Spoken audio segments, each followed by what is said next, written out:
Sziasztok! Először is nagy-nagy szeretettel üdvözlök mindenkit, így új év alkalmából. Két dologról szeretnék nektek beszélni.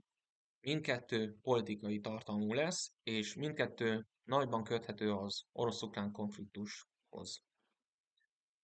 Először is el szeretném nektek mondani azt, hogy mindkét téma nagyon mély, nagyon bonyolult, nagyon összetett, de leszeretném a videó végére tisztázni, és a fejekben rendet tenni ezekkel a témákkal kapcsolatban.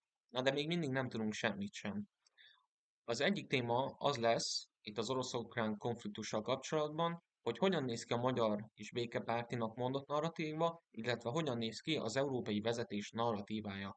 Mert Magyarországon leginkább csak arról hallani, hogy békepártiak vagyunk, legalábbis a kormány álláspontja ez, illetve hogy van egy európai vezetés, akiknek az álláspontja az, hogy háborúpártiak. Nagyjából, hogyha szétnézünk Magyarországon, akkor szinte mindenhol ezt hallani. De azért az igazság nem teljesen ez, és én azért jöttem most, hogy rendet tegyek ebben a dologban. A másik dolog szintén ezzel a konfliktussal kapcsolatos, és nagyon keveset hallani róla, de szerintem egy nagyon fontos téma, mert az emberek pénzéről van szó ebben a kérdéskörben, és hogyha az emberek pénzéről van szó, akkor sohasem játszadozhatunk. És most azért jöttem, hogy letisztázzak egy-két dolgot. De most még nem lövöm le, hogy pontosan miről is lesz szó. Nagyjából körülírtam a két témámat, és most el szeretném kezdeni az elsővel. Az első ugye az orosz-ukrán konfliktus, illetve amióta folyik, a magyarországi narratíva, illetve az európai narratíva. Szeretném, ha ezt tudnátok pontosan, és látnátok, hogy mi miért van, és hogy mi az, amit nem biztos, hogy, vagy nem feltétlenül hallunk ma a magyar közéletben erről. Ugye először is magyarországi narratíva a konfliktus kitörése óta az az, hogy békepártiak vagyunk, és mindenképpen békének kell lennie. Amit viszont nem hallunk Magyarország részéről, az az, hogy a békének mi az ára, vagy mik a feltételei. Nos, 3 éve, kicsit több mint 3 éve mióta kitört a háború, ezt halljuk Magyarországtól, és diplomáciai eszközökkel próbálják is elérni a békét. De azt látjuk, hogy ez eddig hatástalan volt, és ráadásul ez még úgy is hatástalan volt, hogy nagyjából egy évvel ezelőtt jött egy világhatalmi szereplő, az egyik legnagyobb, Amerika, Donald trump az élen, és azt mondta, hogy ő majd gyorsan rövidre zárja ezt az orosz-ukrán konfliktust. Nos, ez nem történt meg, és látjuk, hogy továbbra is zajlik a háború. Tehát egyik részről ugye van ez a magyar narratíva, ami azt mondja, hogy béke kell, azt nem mondja ki, hogy milyen feltételek mellett, nem mondja ki, hogy hogyan kell elérni, nem mondja ki, hogy um, mi legyen a béke után, de azt mondja, hogy béke kell. És látjuk, hogy próbálja is elérni, de sikertelenül, még Amerika oldalán is. Ez a magyarországi narratíva, ezt hallani itthon a legtöbbet. És a párja ennek az, hogy van az európai narratíva, a háborús narratíva, az, hogy Európa háborút akar, és én azt szeretném tisztába tenni, hogy ez pontosan egyébként mi is. Mert mire a végén érünk, ki fog derülni, hogy egyébként ez majdnem ugyanaz, mint a magyarországi narratíva, csak más feltételekkel és más köntösben van bújtatva. Hogyha egy mondatba össze kéne foglalnom, így most gyorsan lelőve az elején a point, a béke ára a háború a jelen pillanatban, és ez van az Európai Uniós döntéshozóknak a fejében. Na de kezdjük el szépen kibontani azt, amiről nagyon keveset hallunk, és ez az Európai Uniós döntéshozóknak az, hogy mi van a fejében, és hogy miért támogatják annyira Ukrajnát. Ugye azt már rendbe tettük, hogy Magyarországon miről hallani a legtöbbet, és hogy miért ezt hallani. Ugye senki nem szeretne háborút, ezért békepártinak kell lenni, de azt nem tudjuk itthon, hogy az Európai Uniós döntéshozók miért csinálják azt, ahogyan. És itt most megállnék egy pillanatra, mert az előbb azt mondtam, hogy a béke ára a háború. És hogyha visszanézzünk az elmúlt kicsit több mint 3 évre, akkor azt láthatjuk, hogy az Európai Unió támogatja pénzügyileg Ukrajnát, illetve elkezdett a saját védelmén dolgozni. Erre mondja azt Magyarország, hogy ez háborúpártiság. Én ezzel nem egészen értek egyet, és szerintem az Európai Uniós döntéshozók sem értenek ezzel egyet, és mindjárt ki fogom fejteni, hogy miért van ez így. Hogy miért támogatják pénzügyileg, illetve miért védekezik, vagy fejleszti a védelmét Európa. De ahhoz meg kell vizsgálnunk azt, hogy mi lenne a legrosszabb forgatókönyv abban az esetben, hogyha az oroszok elfoglalnák az ukrán területeket. Vizsgáljuk meg most ezt a legrosszabb forgatókönyvet. Tegyük fel, hogy Oroszország elfoglalta Ukrajnát, mert az Európai Unió nem avatkozott be. Mi történhetne ezután? Ne legyünk naívak, a legrosszabb forgatókönyv az lenne, hogy Oroszország, ha nem is rögtön háborút kezdeményezne, rögtön pozíciót kezdene el kiépíteni az ukrán területen. Tranzit útvonalak jönnének létre, katonai infrastruktúra jönne létre, előretolt állásokat építenének ki, és 7-10 év alatt a hadipar, ami jelenleg is zajlik, az gyakorlatilag eljutna egy olyan szintre, hogy ez a nyomásgyakorlás, amit ott végbevihetnének Ukrajnában, az gyakorlatilag fenyegető lenne a kelet-európai régiókra nézve, illetve Európára nézve is. 7-10 év alatt az orosz gazdaság, akár egy külső finanszírozással, ezt is számba lehet venni, például egy kínai finanszírozással, gyorsan helyre tudná rakni a jelenlegi háborúban elvesztett, vagy a jelenlegi háborúban gazdasági nehézségeket, egy külső finanszírozással ezt helyre rakná, beindulna a hadipar még jobban, mint ami manapság zajlik, ez egy modernizált hadsereget is el, elő tudna hívni, és fel tudná tölteni újra a katonai állományát. Mindezt tenni úgy, hogy már ott van Ukrajnában. Ez egy lehetséges forgatókönyv, és ezzel számol az Európai Uniós vezetés, amikor azt mondja, hogy Oroszországot nem akarjuk beengedni Ukrajnába. Mert hogyha ez megtörténik, akkor ott bizony Oroszország el tud kezdeni pozíciót építeni, és ez fenyegető lehet az egész Kelet-Európai Unióra és az Európai Unióra nézve is.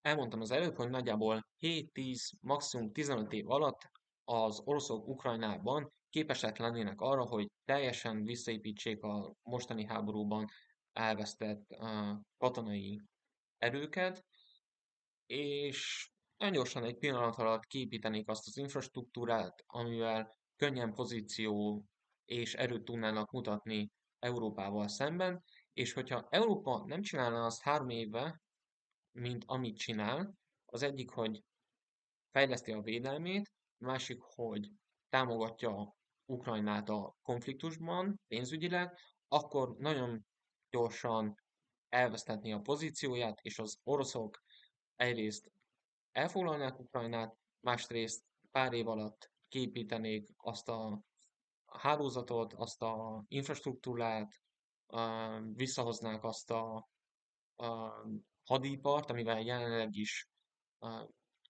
működik a gazdaságuk, illetve feltöltenék a katonai állományukat, és ez bizony fenyegető lenne Európára nézve, ezért azt csinálják, amit jelen pillanatban is csinálnak, és ez ez a narratíva megy szembe azzal a narratívával, ami Magyarországon van. De ha egy kicsit jobban megnézzük, hogy mi is ez a narratíva pontosan, ez ugyanaz egyébként, mint amit Magyarország is mond, csak más szavakkal elmondva. Most két mondatot elmondanék. Az egyik az, hogy Európa nem háborút választ, hanem annak ez az elkerüléséhez szükséges erőt mutat fel azzal, hogy Ukrajnát támogatja, illetve azzal, hogy védelmet épít. A másik mondat pedig ez, az elrettentés, nem pedig támadás.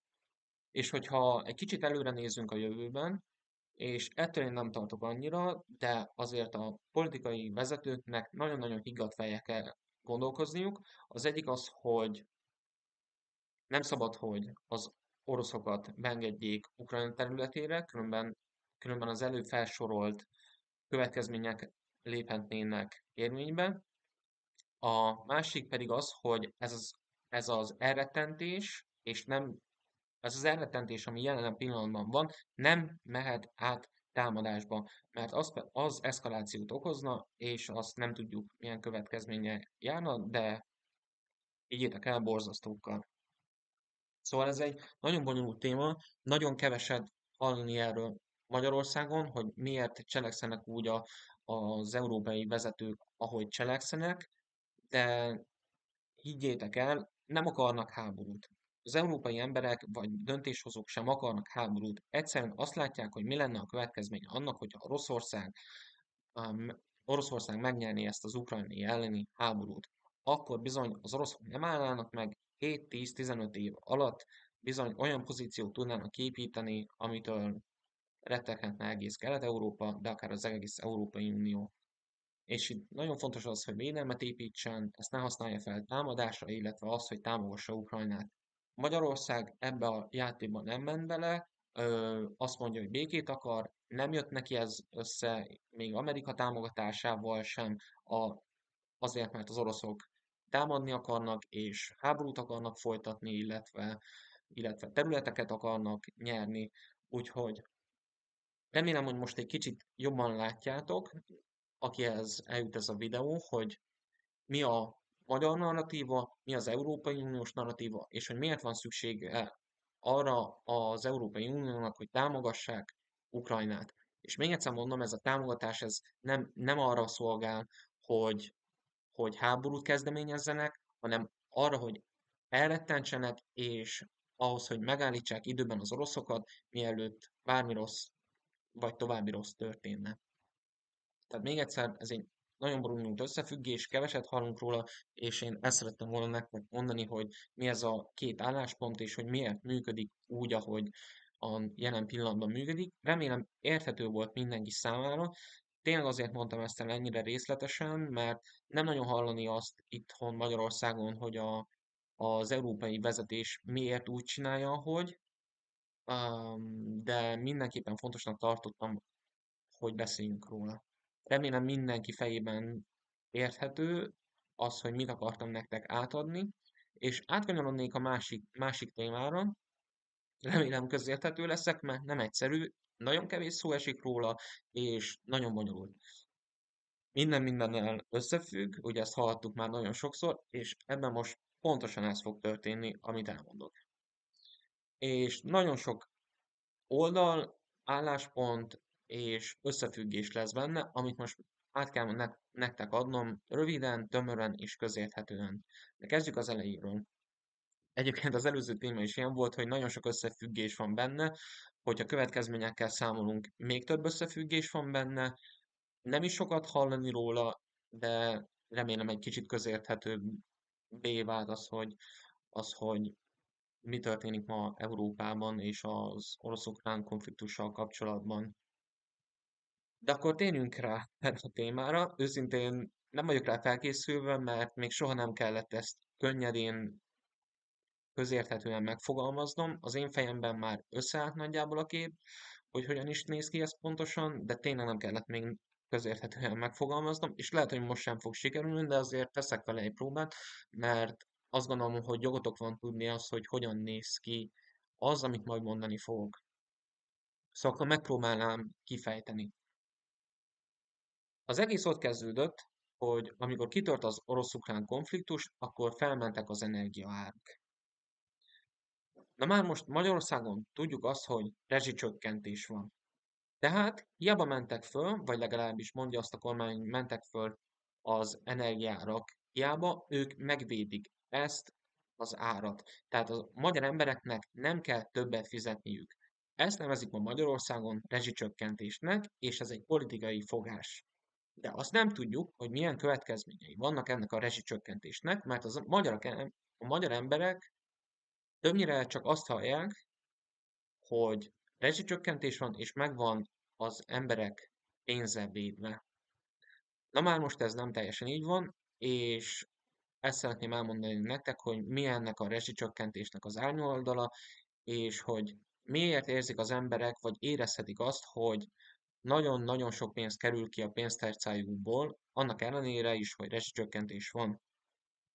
Akkor, amikor felmentek az energiaárak a háború kezdetekor, azt mondta a magyar kormány, hogy rezsicsökkentés lesz. Bocsánat, hogy ennyit ismételek, de muszáj ezt megtennem ahhoz, hogy jobban értsük a témát, és hogy pontosan fogalmazzak mindennel kapcsolatban. Szóval A magyar kormány azt mondta, hogy nem fogja megterhelni a magyar embereket közvetlen költségekkel, ezért rezsicsökkentést vezet be, de ennek az ára az volt, hogy megterhelte a vállalkozásokat. Tehát a vállalkozásoknak kellett az energiaárakat megfizetniük, de ez nem történt meg. A vállalkozások nem fizették meg a megemelkedett energiaárakat, hanem az történt, hogy rátolták az emberekre. És amiről nagyon sok mindenki beszél, és amit nem hallunk. Ez két különböző dolog, bocsánat, hogy így fogalmazok.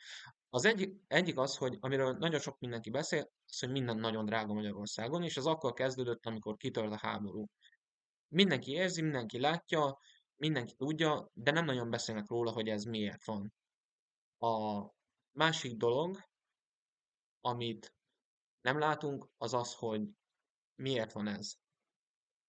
És amit az előbb elmondtam, az szorosan kapcsolódik ehhez, amikor a vállalkozásokra rátolták ezeket az összegeket, akkor a vállalkozások rátolták az emberekre ezt a terhelést, és minden megdrágult. 3 évvel ezelőtt ez volt a magas infláció, és ezért lett minden drágább. Szóval a kormánynak van egy egyszerű narratívája, az, hogy rezsicsökkentés van, és hogy megvédik az emberek pénzét, de arról nem beszélnek, hogy következményként azt okozzák, hogy amikor megvédik az emberek pénzét, akkor valójában rátolják a vállalkozásokra terheket, és a vállalkozások rátolják vissza az emberekre terheket, azzal, hogy megdrágítják a termékek árait. Amikor megtörtént ez az infláció, és minden termék ára többszörösére ment fel, akkor pontosan ez történt, hogy a vállalkozások az embereken keresztül vezették le ezeket a terheket. A magyar kormánynak nagyon jól jött az, hogy azt tudják mondani, hogy rezsicsökkentés van, de valójában az történt, hogy ott, ahol nem fizettük meg a terheket, megfizettük máshol, mégpedig a termékeken keresztül. Ez egy bonyolult összefüggés, és nagyon keveset hallani róla, nem mindenki érti, nem mindenki látja át, úgyhogy megpróbálom még egyszer nagyon röviden elmondani, hogy ez pontosan milyen logikai következmény. Tehát először is kitört a konfliktus, felmentek az energiaárak, a kormány azt mondta, hogy ezt nem, az energiaárakat nem terheli rá az emberekre, azt mondta, hogy ráterheli a vállalkozásokra, a vállalkozások pedig azt mondták, hogy ráterhelik az emberekre. Ez inflációhoz vezetett, miközben az egyik oldalon rezsicsökkentés történt, a másik oldalon minden nagyon drága lett, infláció keletkezett, és az embereknek a pénze, a vásárlóértéke, a pénzének a vásárlóértéke az csökkent. Így történhetett meg az, hogy nagyon sok mindenki van, aki manapság azt mondja, hogy bemegyek a boltba, és szinte nem tudok abból a pénzből mit vásárolni, amiből egyébként 4-5 évvel ezelőtt egy csomó mindent meg tudtam venni. Tehát a kormánynak ez egy jó dolog, hogy rezsicsökkentés mond, de mellette megterhelte a vállalkozásokat, akik megterhelték az embereket. És én azért szerettem volna ezt tisztázni, mert szerintem jogotok van tudni az igazat, valamiben tévedtem, azt örülnék, ha megvitatnánk itt a komment szekcióban. Én nyitott vagyok minden párbeszédre, több mindenkivel egyeztettem, mielőtt ez a videó elkészült. Szerettem volna nagyon közérthetően megfogalmazni ezt a két témát, de ez nagyon hosszú, nagyon sok mindent lehetne még róla beszélni, de azt gondolom, hogy mindent elmondtam ezzel kapcsolatban, amit át szerettem volna adni nektek. Bonyolult témák voltak, legalábbis én úgy érzem, hogy ezek bonyolult témák. Remélem, hogy sikerült közérthetően elmondanom, és átadnom nektek ezeket a dolgokat. Hogy ezzel ki mit fog kezdeni, azt mindenki döntse el magától, hogy milyen érzetei lesznek például a magyar kormánnyal szemben, vagy az európai vezetéssel kapcsolatban, esetleg milyen érzetei lesznek a rezsicsökkentéssel szemben, vagy hogy milyen érzete lesz azzal kapcsolatban, hogy miért drágult meg minden. Én csak leszerettem volna nektek vezetni, hogy mi miért történik, remélem ezt átadtam, és legközelebb szeretnék jönni nektek közéleti témákkal, addig is jók legyetek és sziasztok!